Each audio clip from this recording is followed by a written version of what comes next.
and this deals with soldering. Anybody ever soldered before? Did it right? Yeah, but I was learning Desoldering is okay. You learn, especially if you got the right tools. ETA, anybody know what ETA stands for?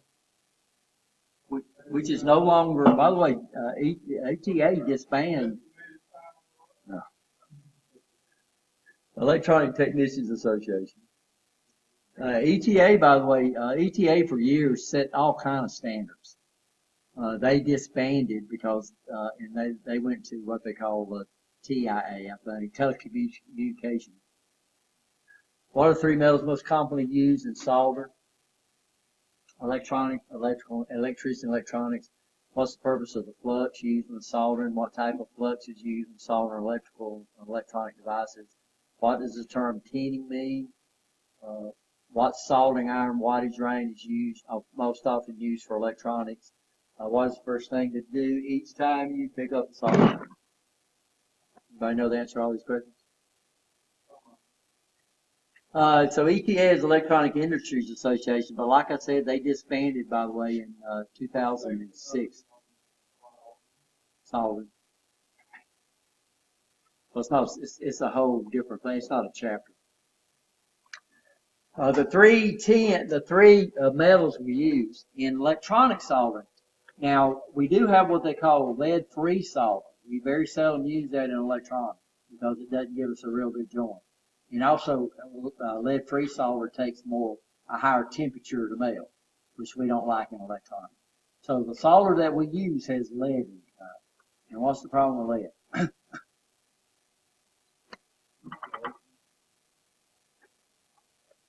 What's the problem with lead? Well, it's what they call a carcinogen. Yeah, it basically kills brain cells. But what you have to understand is the molecules of solder are too big to be absorbed through your skin. So the problem is not handling solder. The problem is getting it in your nose and getting it in your mouth and stuff like that, right? You understand that? So what you need to do when you deal with solder, you need to wash your hands. You need to wash it before you start. You need to wash it with you. You need to wash them. Don't go over there in that name and use that disinfectants because all you're doing is disinfecting the lead, right? You understand that? So make sure you wash your hands. You wash it real good. What I learned was wash it and sing Old MacDonald Had a Farm. That's how long you're supposed to. Behind the entire side. Yeah, well, that might be. That probably is right. I learned when you soldered to sing Old MacDonald Had a Farm, sing the whole song, right? And then that's how long you should wash your hands. Huh? Who talked to you?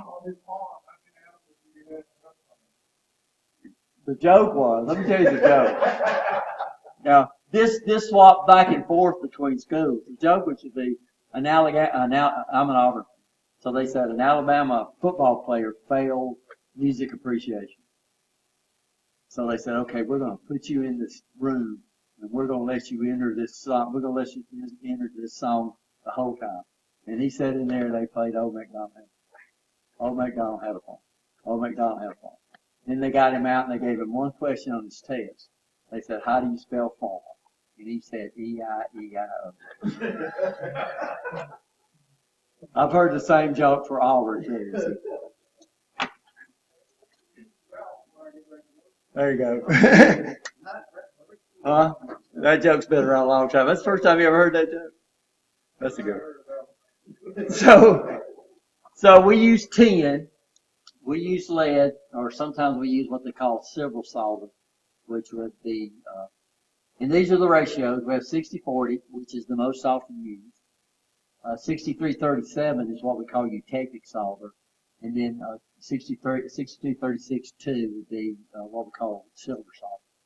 And silver solder costs a lot more money, but it gives you a lot lower resistance. We use flux to remove surface oxidation. We use rosin core. So if you're doing plumbing and you're dealing with copper pipes, you need to use lead-free solvent, right? You understand? And you need to use acid core flux.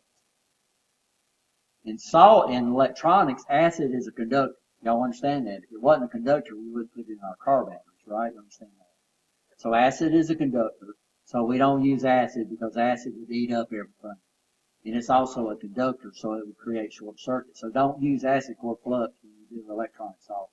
So we use what we call rosin core flux, which is basically pine rosin.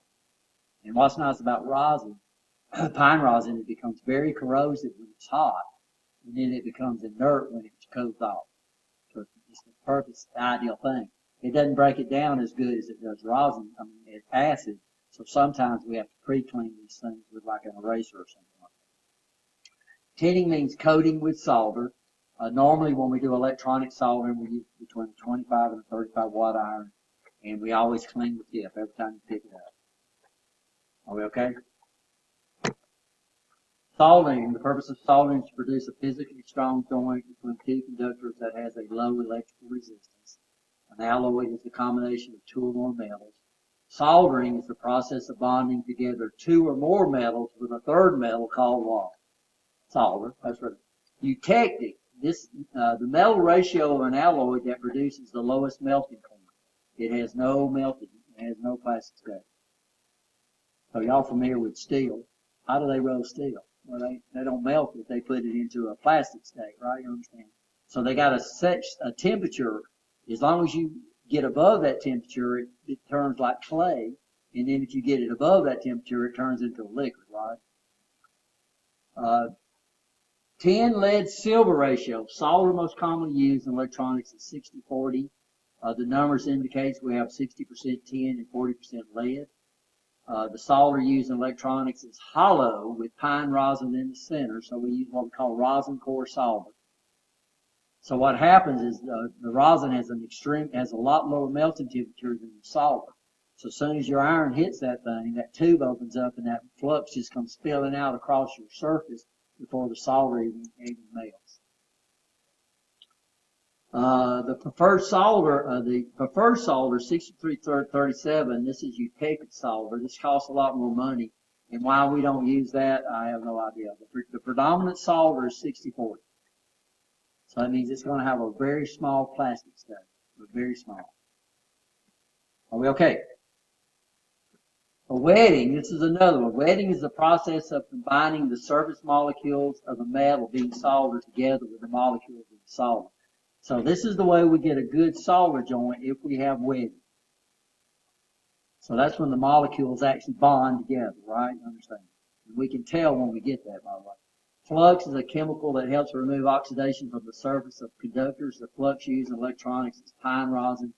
Tinning is coating with solder to aid in the transfer of heat in bonding. So the problem we have is people don't understand that is there's no way in the world I'm going to have a perfectly flat surface, and there's no way in the world. So if my surface looks like this, if I blow it up and the tip of my soldering iron looks like this, then basically the only place I would be soldering, my heat would be right there. Unless I do what? Unless I fill in that gap. So what we do is we coat things with solder. We deliberately coat it with solder. And we put that solder on it. What we have is we have that metal solder riding on top of our metal. And then that metal solder fills in the gap and we get maximum heat transfer. So the first thing we're going to do, every time you pick up an iron, I didn't say that, first time you're going to pick it up, every time you're going to pick it up, you're going to clean it off. And why is that? Well, anytime we heat up metals and we melt metals, we get what we call slag. Slag has very good heat resistance. So the first thing you're going to do when you pick it up, you're going to wipe it off on a sponge, and that's going to get rid of the slag, if you hadn't let it go too far. And then you're going to re-tin every time. So you got to get used to that, right? And sometimes you have to tin it while you're soldering. Sometimes you have to clean it off while you're actually soldering. Because you'll see that slag build up. Instead of being nice and shiny like the solder, melted solder, it'll start turning gray. When it starts turning gray, it means you need to do what? You need to clean it, do what? Re-tin it. Slag, impurities that rise to the surface of molten metals. Anybody that works in the steel mill understands slag. Yeah. Yeah, well, these guys, I worked at U.S. Steel. Yeah.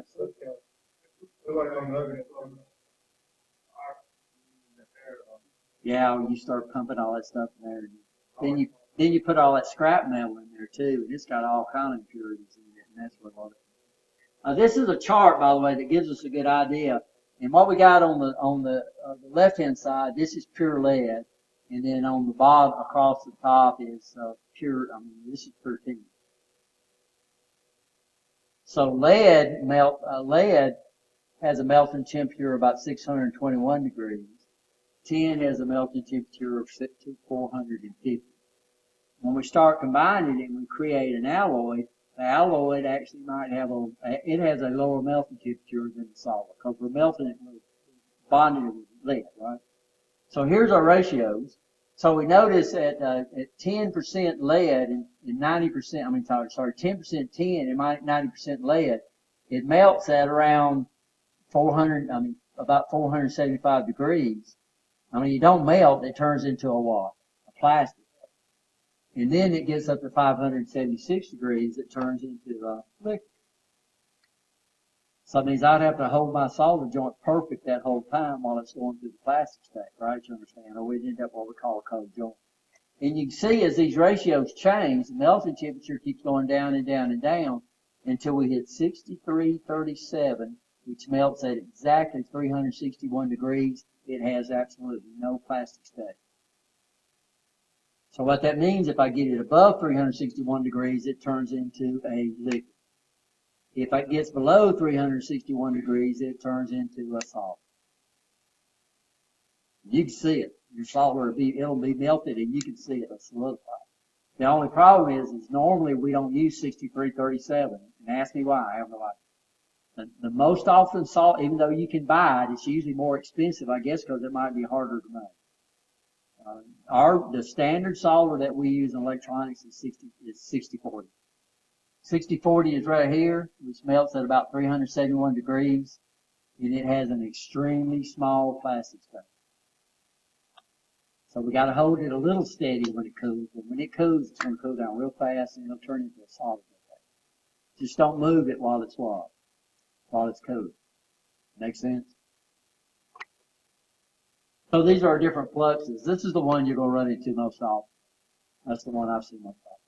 So your solder is and it automatically seals up, guys. So when you melt it and pull the iron away, that tip of that solder is still melted and it'll just seal up. So you can't see the tube. You're going to see a little ball of solder on the tip of your solder, and it's in there. But as soon as you hit that and it melts off that then the flux is going to come flowing out and it's going to coat your surface. And then the flux is going to evaporate. It's going to leave a little bit there. We see people that try to solder. They'll put the soldering iron on their iron, and then they try to solder with their iron. Well, what happens is the flux is gone. And now you're not going to remove any oxidation, and you're going to get a cold solder. We'll show you that. So these are our different types. We have a soldering gun, which I couldn't get to my soldering. Soldering guns are for extremely high wattage situations. The one we have is a Wheeler, and I think it's 75 watts and 110 watts. The problem is when we start soldering on metals, what does metals do with our heat? Now, what does your metal do with the heat? It sinks it away is what happens.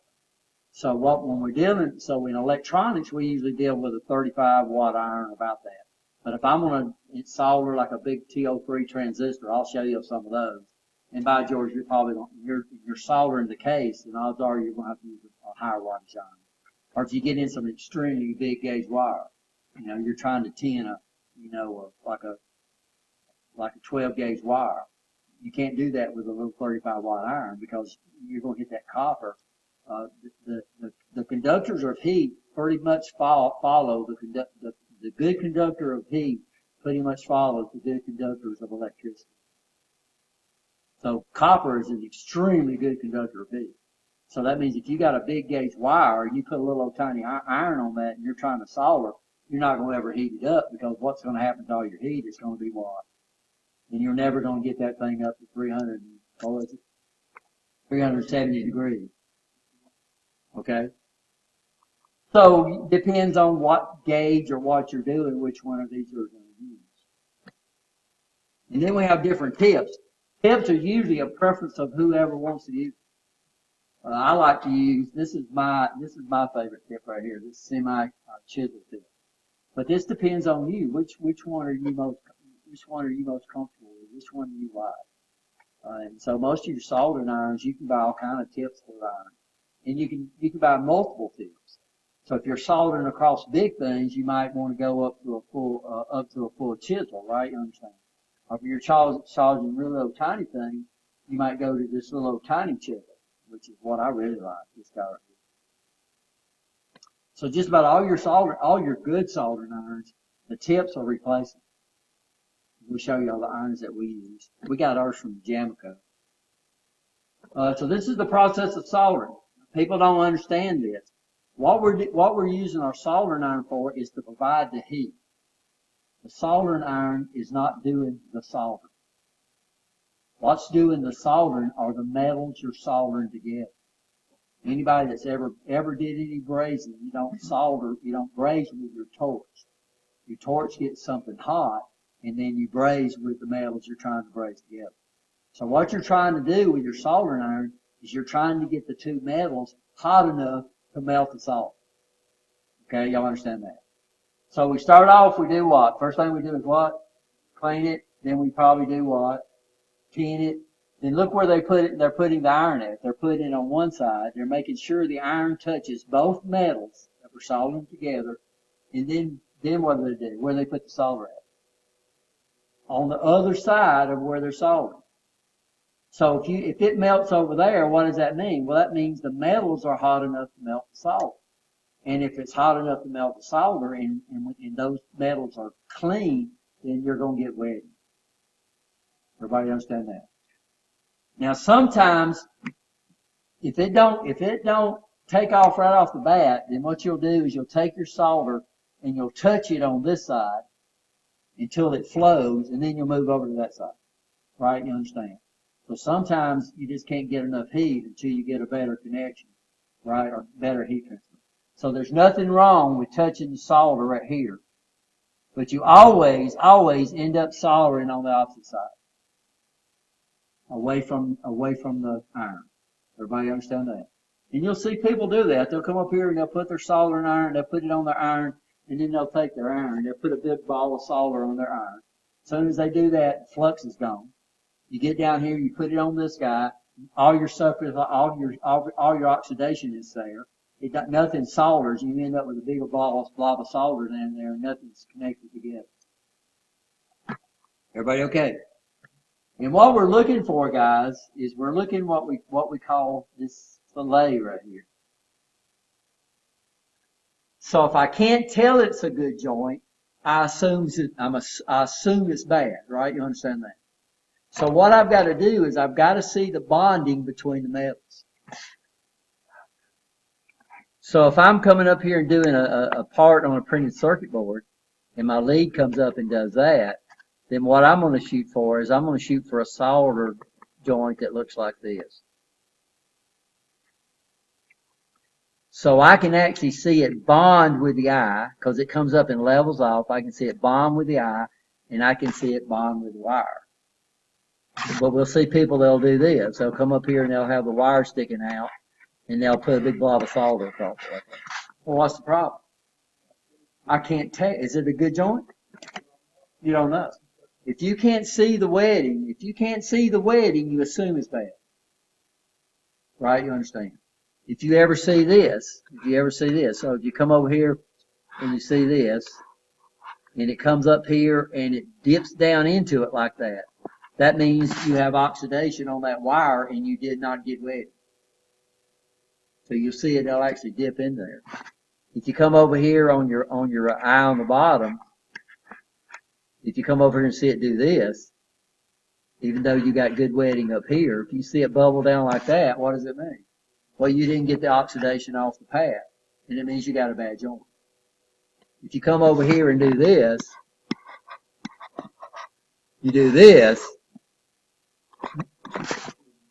You don't know. It's way too much solder for one thing. Is it a good joint or is it a bad joint? You don't know. You don't know. Right? It might be perfect. It might be electrically perfect, but you don't know. And the problem is, if you don't have good wetting, it might come up and work for a day, right? You understand? And then, because you're making one little contact up in here, and it works for a little while, and then it stops working. And I'm not going to tell you how many bad solder joints I've seen. We got a good, bad, and ugly, by the way. So this is on printed on these. We're looking for this. On conductors, what are we looking for?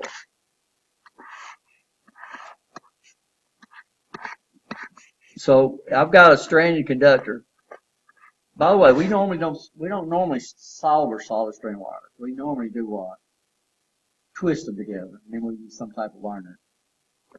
But what we're looking on this when we tin these wires is we're looking to put enough solder on there. But what you want to do is you still want to see the strands through the solder.